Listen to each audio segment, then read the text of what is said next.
He was a popular American author. He wrote the book Think and Grow Rich. He's Napoleon Hill, and here are her top 10 tools for success. A definite purpose must be accompanied by a definite plan for its attainment, followed by appropriate action. Now, you have to have a purpose, you have to have a plan, and you have to start putting that plan into action. And ladies and gentlemen, it's not too important that your plan be sound. It is, in fact, it's not too important. Because if you find that you've adopted a plan that's not sound, that's not working, you can always change. You can modify your plan. But it is very important that you be definite about what it is you're going after, what your purpose is. That must be very definite. Learn to adjust yourself to other people's state of mind and difficulties so as to get along peacefully with them and to refrain from taking notice of trivial circumstances in your relations with other people by refusing to allow them to become controversial incidents.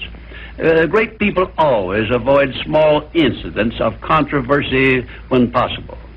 If you want the mind to pick up an idea and to form a habit so that the mind will automatically act upon that idea, you've got to tell the mind what you want over and over and over again. No end to it. When Mr. Coué came over here some years ago with his famous formula, day by day in every way I'm getting better and better, he cured thousands of people, but a very great number more than that he didn't cure. And I wonder if you would know why. There was no desire, there was no feeling put into that statement. You might just as well blow in the wind as to make a statement unless you put some feeling back of it, unless you believe it.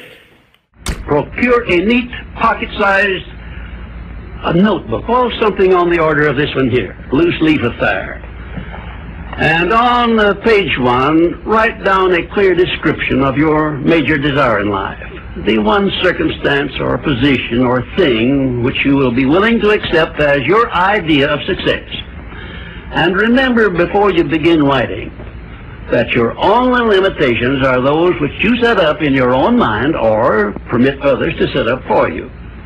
And 2, on page 2 of your notebook, write down a clear statement of precisely what you intend to give in return for that which you desire from life. And then start in right where you stand now to begin giving. And 3, memorize both of your statements, what you desire and what you intend to give in return for it, and repeat them at least a dozen times daily. And always end your statements with this expression of gratitude for the blessings with which you were gifted at birth. Any dominating desire, plan, or purpose which is backed by that state of mind known as faith is taken over by the subconscious section of the mind and acted upon immediately. I don't know for sure, ladies and gentlemen, but I suspect that there's a relatively small number of people in the world at any one time who understand the principle of faith, who really understand it and know how to apply it. And even if you do understand it, if you don't back it up with action and make it a part of your habit life, you might just as well not understand it. Because faith without deeds is dead. Faith without action is dead. Faith without absolute positive belief is dead. I don't know how you're going to get any results through believing unless you put some action back of that belief. And incidentally, if you tell your mind often enough that you have faith in anything, the time will come when your subconscious mind will accept that, even if you tell your mind often enough that you have faith in yourself. Had you ever thought what a nice thing it would be if you had such complete faith in yourself that you wouldn't hesitate to undertake anything you wanted to do in life? Had you ever thought what a benefit that would be to you? Your personality determines whether people are attracted to you or shy away from you. It is the show window in which you display your character to the world, and it is the one thing which distinguishes you from all other human beings. It is your trademark by which people recognize you, and it is the thing which determines your success or failure in selling yourself through life. Therefore, you should see your personality just as others see it, so you may improve it where it needs improvement. If you would sit down and put an hour-by-hour account of the actual work that you put in each day for 1 week, and then an hour-by-hour account of the time that you waste that you could devote to anything you want to, if you wanted to, badly enough, you're going to get one of the shocks of your life. We're not efficient. You know, you have about 8 hours to sleep and about 8 hours to earn a living, then have 8 hours of free time that you can do anything that you want to with here in this country where we live. And then definiteness of purpose makes one more alert in recognizing opportunities related to the object of one's major purpose. And it inspires the courage to embrace and act upon those opportunities. Now, we all see opportunities almost every day of our lives, which, if we embraced them and acted upon them, could benefit us. But there's something in us that we call procrastination. We just don't have the will, the alertness, the determination to embrace opportunities when they come along. But if you condition your mind with this philosophy, you'll not only embrace opportunities, but you'll do something better. What could you do better than embrace an opportunity? Make the opportunity. That's the idea. Success is something which has to be planned, and success is something which has to be earned in advance.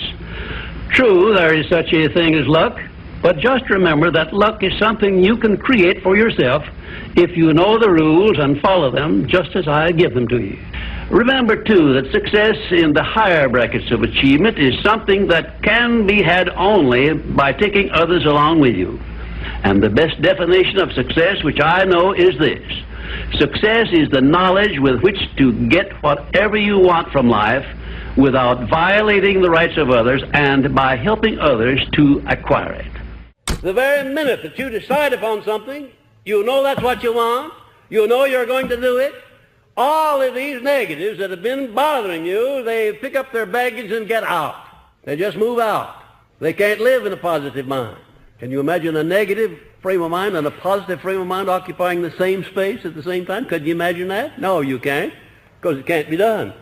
And did you know that the slightest bit of a negative mental attitude is sufficient to destroy the power of prayer? Did you know that the slightest bit of a negative mental attitude is sufficient to destroy your plan, whatever it is you're doing, carrying out your definiteness of purpose? You have to move with courage, with faith, with determination in connection with carrying out your definiteness of purpose. Whatever the mind can conceive and believe, the mind can achieve. Isn't that a profound statement? You will notice that it says nothing about the need for education, but simply that whatever your mind can conceive and believe, your mind can achieve. Now, if you want evidence that the mind can achieve whatever the mind can conceive without the benefit of formal education, you only have to remember that Thomas A. Edison conceived the idea of becoming an inventor and lived to become the world's greatest scientist in the field of invention with only 3 months of common school education.